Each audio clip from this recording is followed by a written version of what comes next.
How did I lose that game? Right? That's something that so many of us will have exclaimed over our chess journey many, many times. And I think it's important to answer that question.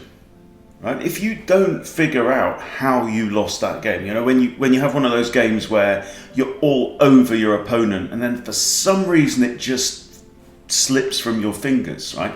If you don't answer that question, how are you going to prevent the same kind of thing from happening again? Because the answer to that question is going to help show you where your weaknesses are and where you need to improve next. Okay, so I've had one of those games this morning. I'm going to take you through it. It felt like I was just squeezing the life out of my opponent. I was all over him like a rash, and I lost. So work through this with me. So we're going to look at the game itself first, and we're going to do our own analysis. We're going to look at the game and try and figure it out for ourselves, because that's far more important and useful, I think, than looking at what the engine says, because the engine thinks differently to humans. But then we will check the engine analysis as well. So we've got e4, e5. So my opponent's rated 1344. I'm rated 1420. And I figure I'm going to go for the Danish gambit. So we have the centre game. He accepts the first trade. Then I play c3 and he declines, which is good for me. I'm happy about that. So c takes d4, and now I've got these nice central pawns. Knight can't take because it's defended by the queen. And life is already looking kind of rosy. Bishop comes out with check, that's not a problem, block it with a knight. If he wants to take, I'll capture with the b-pawn, all good. Queen comes out now, attacking this pawn, and the only defender of that pawn is currently pinned by the bishop, okay, so I need to do something about that. I actually bring my bishop out here, and that's kind of an error because I block the defense of that pawn. I did actually notice that because I was thinking about defending the knight as well, and same issue. But it's the first game of the morning. So I now develop my knight to f3. If he wants to take, I'll recapture the queen. That's not a problem. That's what happens. And now I've got a noticeable lead in development. I'm ready to castle, get out of that pin. My remaining bishop is free to get out into the board, and there's nothing to complain about here. So yeah, he pushes a pawn, obviously, to develop his light squared bishop. I now reinforce my knight with my dark squared bishop. We have the queen moving forward to e6, don't know why. Now I kick the bishop moves back to there. And now I put my knight up, attacking c7. Okay, so something's going to have to happen. Queen has to retreat one more time to do that. And now I've got a huge lead in development. Okay, so now I put my bishop on c3, attacking this g7 pawn and the rook behind it. Black now attacks my knight.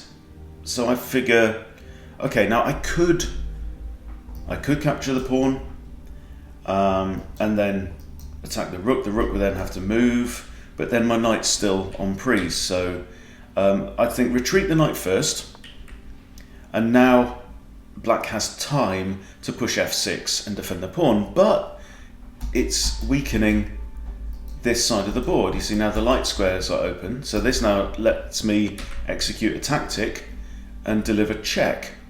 So there's only three ways to get out of this. Either the king has to move, is one way, he can push g6, which is weakening, or he can block with the queen. Black chooses to block with a queen, but queen takes queen, king takes, and now it feels like I'm in the ascendancy, right? I've got a lovely safe king here. So what you need to do when you're reading the game is you need to look at the imbalances and see how those imbalances favour you or favour your opponent. And you want to maximise the impact of everything that's in your favour and minimise the impact of everything that is in your opponent's favour. And that's really the crux of what we're doing here when we're trying to say, okay, how did I lose this game? I'm a pawn down right now, but I'm massively up in development, right? So let's just reading the board. White's king, snug as a bug in a rug, okay? Two bishops, nicely developed, knight in the middle of the board. Black has only one piece developed, and these rooks are stuck. Okay, so when you've got a situation like this, what is the appropriate approach? And this is what I'm working on at the moment with my chess. This pragmatic kind of, depending on the situation on the board, I'm trying to develop my ability to know how best to proceed. Okay, so what should I be doing here? Well, I should be going after that king, right? I should be making that king run around the board. I don't want to give black time to get these rooks out in the board, right? And then try and use the fact that I've got this developed knight, maybe pick up some pawns along the way, and then finally we'll simplify to a winning position, right? This is what chess is about. It starts out all lovely and neat and tidy and symmetrical and no conflict because everyone's like at a big distance, and then you start to engage. You develop your pieces get closer, war breaks out. Okay, so the game goes from being neat and tidy to messy and chaotic, and then finally it has to resolve. And it will either resolve to someone winning or it'll resolve to a draw. No other options. Okay, so now, here we go. So at this point in time, black's way behind in development, right? I'm way up in development. So something like, bishop c4 check. If pawn pushes, not a problem, I can take, check again, that kind of idea. Instead, I put my knight there. Move 17, I'm not sure about that. I'm not really attacking the pawn at all. So now he develops his knight. Now I kick the bishop, which is like prodding move. So somewhere here, I just lose my grip on the game. Okay. Oh yeah, that's it. Okay, so the idea here is knight to there, I'm attacking this pawn. The only defender of the pawn is this bishop. Now, this bishop actually has nowhere to go. Can't go there right now because bishop takes. Okay, can't go there because pawn takes. It's only got one other square. So this is what I'm thinking. Go there, bishop retreats, I grab a pawn, right? With check, and now the king retreats. Now here I could have swapped off the bishop, and in fact that's what I do. So now I have the bishop pair, which could be useful. Lovely open board, right? There's lines everywhere. This is how you have to read it, yeah? Lines all over the place. This is a happy hunting ground for bishops. He's got one, I've got the pair. So this is better for me. Now I centralize my rook onto the open file. There's only one open file on the board. All good. Swap off some pawns, put the bishop there, and now we swap off some bishops. Now, I think this was an error on my part, because I think I actually should have endeavoured to hold on to the bishop pair throughout the game, because that is actually an imbalance in my favour at this point in time. So I think this trade, I'm not up in material. This is the thing. I'm not up in material, so I can't bank on a material superiority and then simplify down and go for the victory at the end, right?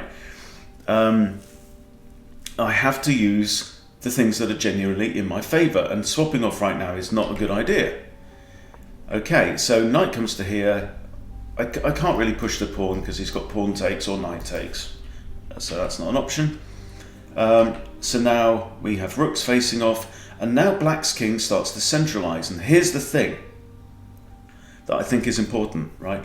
Earlier on in the game, the fact that my king is lovely, safe and tucked away in his little corner, was an advantage for me. However, what's happened is we've had lots of swapsies, a lot of material has come off the board, and essentially the queens have come off, so now we're actually in an ending. And in an ending, you want your king to be mobile, you want your king to be centralised, because it becomes then an active piece. The king wakes up, all the lights come on, right? And he starts buzzing and is like, right, now, time for the king to go and swing his sword, right? Right now, my king is stuck away in his little fortress, okay? So another reason why that simplification wasn't good for me, this is this middle bit of the game where I lost control. So I centralise my rook, knight comes out attacking the bishop, I don't want to give up my bishop. He brings his rook over to the other open file now, and now I attack the knight with f4, knight retreats, pawn push, knight comes forwards again. Now we swap off rooks, not sure why. Now he swaps off knight for bishop, and suddenly, once the dust settles, you realise that, wow, we're in a very kind of equal looking ending now. So the key thing is, I've got 4 pawns on the king's side and 1 pawn on the queen's side. Black's got a 3 and a 2. So I have a 1 pawn advantage on this side of the board, and black has a 1 pawn advantage on that side of the board, right? Now, did I misread this? I'll show you how it goes. So rook comes down, preventing my king from advancing onto the 3rd rank, which is a decent move. I slide my rook across to defend my pawn over there, and I attack the rook. It's fine, all good, and we have an exchange of rooks. Okay, so now it's kind of a race. Now what I think I should have done is actually advance my king. Instead, I advance my e-pawn first. Takes, and now his king moves. So his king makes the first step. I defend the pawn, king comes up, and now, bang, look. Now I'm split. I can't defend the e-pawn and stop this guy from promoting. So we do this, and now I resign. Okay? So, what went wrong in that game? Well, I think what went wrong is that somewhere in the middle, I decided to start swapping off material. Okay? And then what happened is that we then devolved into an ending, but with equal material. Where was my advantage, right? My advantage at this point in time was a big lead in development. So what should I be doing when I've got a big lead in development? I should be attacking and making life harder for my opponent. Simplifying the game in this kind of scenario didn't benefit me, it benefited black.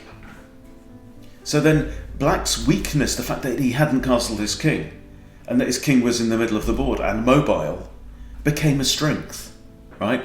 So it was just pure game mismanagement on my part, I think. So let's look at the analysis, and it can, it shows you here, look, white, dominate, lost something, which we'll check out. Then I kind of get back in front, winning position. I mean, 3 points in front should be winning, right? And then bang, and it all goes horribly wrong at the end. So let's go to the start. Book move, all very good. Knight out, it says is okay, but should have taken. Okay, best move.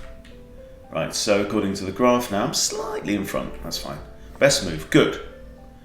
Queen there is okay, bishop there is okay. So it actually says I should have brought my knight out here, which would have allowed bishop takes there, maybe. Okay, and then knight takes that. That was a slip on my part. Knight to h3? I don't know, really.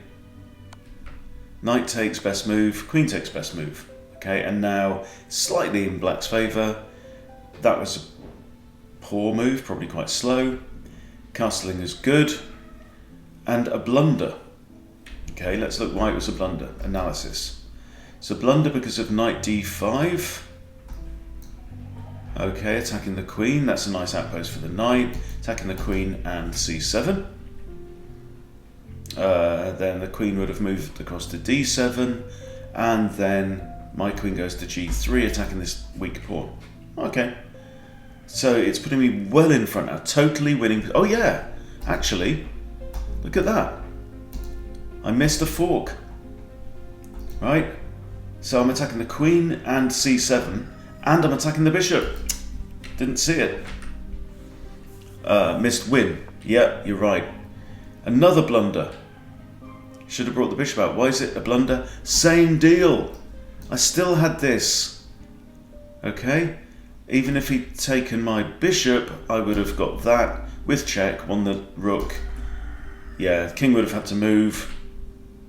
That's a blunder. God, this is terrible. Okay, bishop into here, mistake. So now it's favouring white. Now I play knight b5, d5. Now the queen goes back. He should have, apparently the bishop would have gone back, would be better. but white's still winning. Okay, yeah, so this is me. I'm still winning. Okay. Oh, it says I should have put my bishop here to add a second attacker there. We are dropping off 3 cockerels, by the way, tomorrow. So it's somebody else's chicken collection. So yeah, knight back, mistake. Should have taken that when I had the chance. Yeah, I think it's just sleepy play, isn't it, from me? Sleepy play. But I'm still absolutely winning here. Okay, still winning. Pawn there, I'm still winning. 4.4. Queen there is a blunder.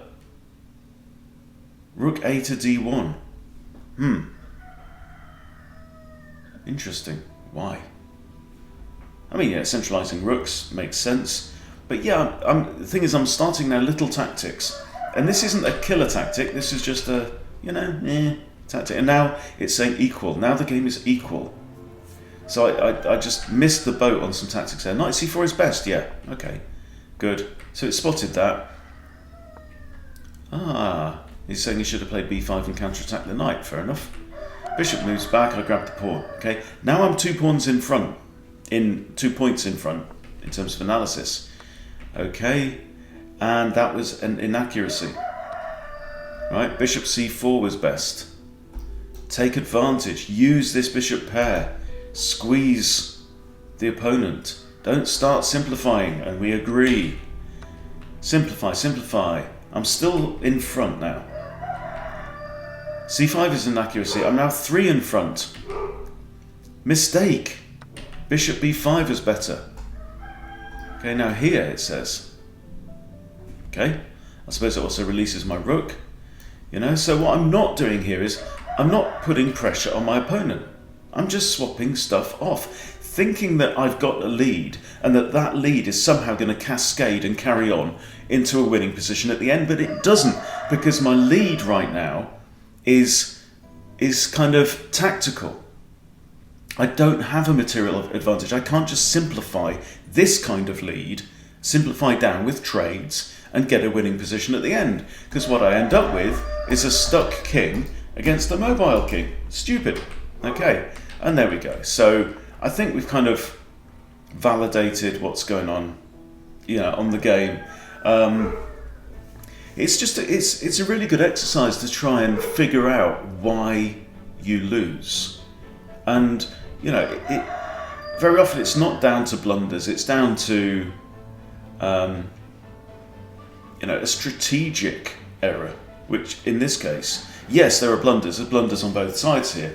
And there are things I could have noticed and gained an edge tactically. But what let me down overall on this was not just that I missed my tactical opportunities, but also a strategic weakness. So there you go. I mean, I hope this has been insightful for you, because it's definitely, this is like my growth edge now. This is what I need to be working on. The reading of the board. Tell the story of the game. What are the imbalances and how can we maximize them in our favour, not my opponent's? And this, I completely went the wrong way, which I hope you can see. I hope you've learned from it and that it's been interesting and helpful. So thank you for watching. Please subscribe if you haven't subscribed, and I'll see you soon.